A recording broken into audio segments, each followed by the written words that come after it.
आज सुबह तड़के सेंट्रल एवेन्यू पर भयावह हादसा हो गया। नियंत्रण खोने से तेल टैंकर पलटा और बीच सड़क पर तेल के टैंकर में लगी आग। मिली जानकारी के अनुसार आज सुबह कोलकाता के सेंट्रल एवेन्यू पर मोहम्मद अली पार्क के सामने एक कार और टैंकर की भिड़ंत हो गई, जिसे तेल से भरा टैंकर पलट गया और उसमें आग लग गई।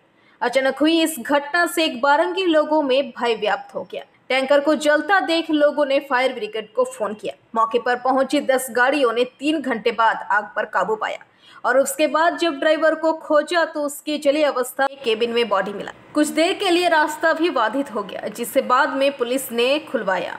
हादसा सुबह करीब 5 बजे हुआ। धर्मतला से आग बढ़ने के दौरान टैंकर सड़क पर खड़े एक वाहन से टकराने के बाद नियंत्रण खो बैठा और पलट गया।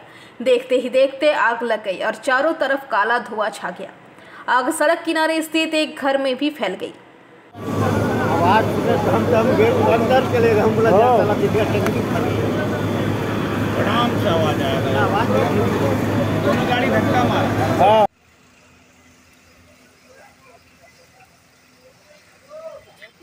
নাম আমার নাম হচ্ছে পলাশ চক্রবর্তী।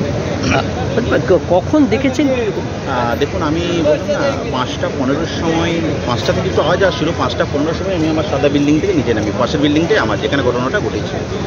তো 5:15 সময় নিচে নেমে আমি দরজা খুলে, যখন সিকিউরিটি থেকে দরজা খুলে বাইরে আসি, এসেই তখন দেখি এখানে ট্যাঙ্কার পুরো উল্টে আছে, দাউ দাউ করে পুরো আগুন জ্বলছে, মানে মারাত্মক আগুন যেটাকে বলে, সাধারণ কোনো আগুন নয়, যার লিলিয়ান শিখা একদম উপর পর্যন্ত চলে গেছে। তো 5:15 থেকে তখনই দেখলাম ফায়ার ব্রিগেডে অলরেডি ওনারা সব চলে এসেছেন, ফায়ার ফাইটাররা। তারা এসে আগুন নিভানোর জন্য অলরেডি জল টল দেওয়া করছেন, কিন্তু আগুন নিভার কোনো চান্সই সেখানে নেই। এত দাউ দাউ করে জ্বলছে, একসঙ্গে চারদিক থেকে ইঞ্জিন থেকে একসঙ্গে জল দেওয়া হচ্ছে, কিন্তু আগুন নেভার কোনো চান্সই নেই। আগুন আরও বেরিয়ে যাচ্ছিল। তো সেইটা দেখে শুধু আমরা নয়, আমাদের সঙ্গে রেসিডেন্সিয়াল আরও যারা বাড়িতে যারা আছেন তারাও দেখে সব ভয় পেয়ে গেছেন। তারাও নিচে সঙ্গে সঙ্গে নেমে চলে আসেন। এখানে নিচে নেমে গেটে দাঁড়িয়েছিলাম। তারপর আস্তে আস্তে যখন এটা জলটা দিতে দিতে প্রায় 1 ঘন্টার মতো সময় লেগেছে পুরো আগুনটা নিমতে। মারা গেছে? হ্যাঁ, মারা গেছে। দেখুন, আমরা যেটা দূর থেকে দেখতে পেলাম, তখন তো আমাদের এখানে এন্ট্রি করতে দিচ্ছিল না। তো ভিতর থেকে মনে হয় যত সময় ড্রাইভার উনি মারা গেছেন।